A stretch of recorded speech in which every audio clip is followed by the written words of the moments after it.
Is Biden trying to gallop America into war in Ukraine that could turn into World War III? Welcome to Declarations of Truth and your host, Terry A. Hurlbut. Today, we're going to talk about precisely that. Is Biden trying to gallop us into World War III? Is it worth it? And, bear with me on this, what else are we missing about this whole Russia-Ukraine business that could make a difference on whether we ought to be heading into a war or not? But before we get into this any deeper, I want to shout out to the sponsor of this channel, which is Conservative News and Views. Link in the description. And be sure to check out the awesome CNAV store. Scroll down to the bottom for that link. Lots of good merchandise, including this t-shirt I'm wearing. Look at the legend, Rhino Hunting. Check it out. One shirt for men or women in black, navy, or white, and in all sizes. Look for this in all sorts of clothing and accessories with a conservative theme. All right, let's get down to brass tacks, shall we?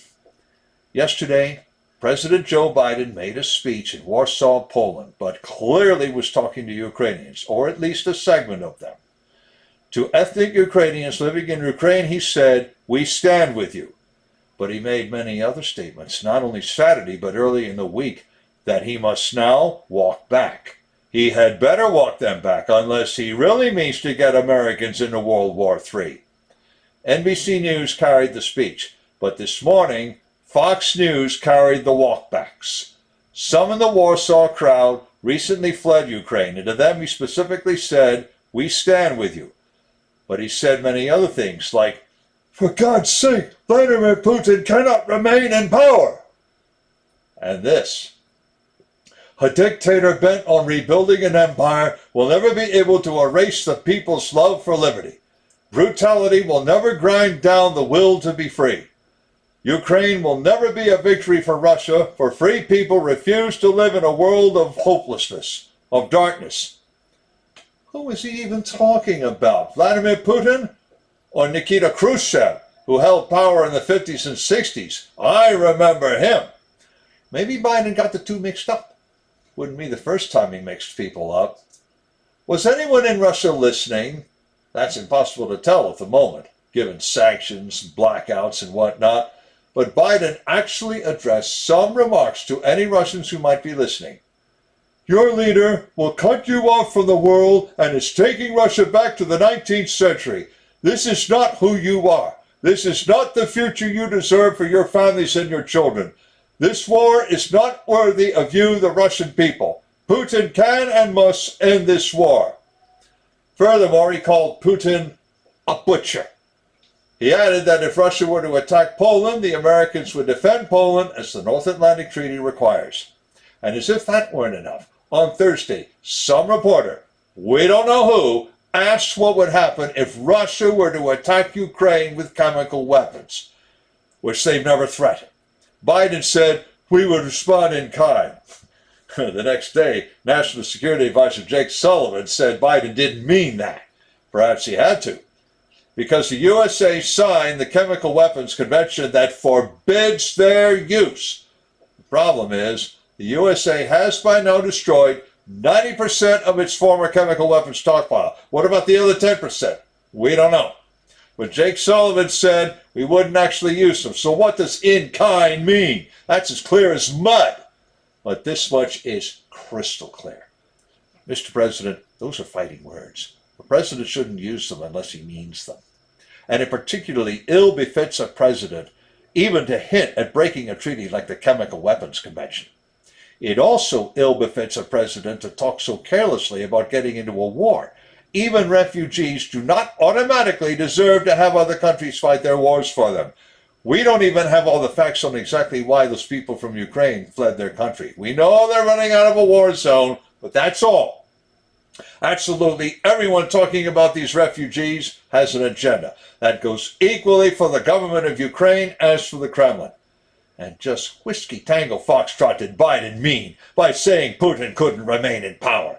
Lay aside for the moment his obvious taking of the name of the Lord in vain, though I wonder what Pope Francis would have to say about that. Biden just talked about regime change in Russia, and of course he had to walk that back. Now here's the problem. Biden was vice president when a previous president got his fingers all over Ukraine with that very object. That has recently become a matter of record, particularly the conduct of Victoria Nuland, Undersecretary of State for Political Affairs. Yes, that Victoria Nuland, the one who admitted to biological weapons development facilities in Ukraine with American funding and American direction and American staffs. By the way, let's talk about a wild rumor now circulating. No, Vladimir Putin has not threatened a nuclear attack against the United States. He put his nuclear assets on high alert, and that's all. That's a warning to others not to think about shooting a nuke at Russia. It is not a threat to shoot a nuke at another country if Putin does not get his way. On the other hand, Volodymyr Zelensky said some fighting words of his own. Apparently the Nestle company, yes, that Nestle makes the very best chocolate, will not pull out of Russia. So Zelensky threatened not only Nestle, but all the people of Switzerland, his home country, with cybernetic warfare. Zelensky relies on professional hackers, and according to Creative Destruction Media, many of these have jobs with U.S. intelligence. So already we're getting possibly phony information from people with an axe to grind. A former instructor of theirs said flatly, these people are loose cannons on the gun deck and ought never have such sensitive jobs. His name is Dr. Michael Jasinski, and he's an assistant professor in the poli-sci department at the University of Washington in Oshkosh. Here is his direct quote. Scary political views they wore on their sleeve? No matter. They'd get hired anyway. All of my good assistants went to work for the UN, IAEA, and major NGOs. The dregs went to intelligence. Unquote, Dr. Jasinski. And last, let's examine Biden's words to the Russian people about their leader cutting them off from the rest of the world and taking the country back to the 19th century. Well, Biden cannot mean technologically. Russians happen to be the best undersea naval architects in the world. They build operational submarines that can dive deeper than their counterparts in any other navy. Try to take out their nuclear capability and their boomers will dive so deep even the USS Seawolf, which can dive to 1,600 feet, would get crushed trying to dive to their depth. I'd say that's enough 21st century for them. But of course, Biden was talking about isolation. Well, maybe isolation is what Russians would prefer. Russia happens to be making itself into a civilizational state, which means a state that can do everything itself, live by itself, and protect the values that make a civilization thrive.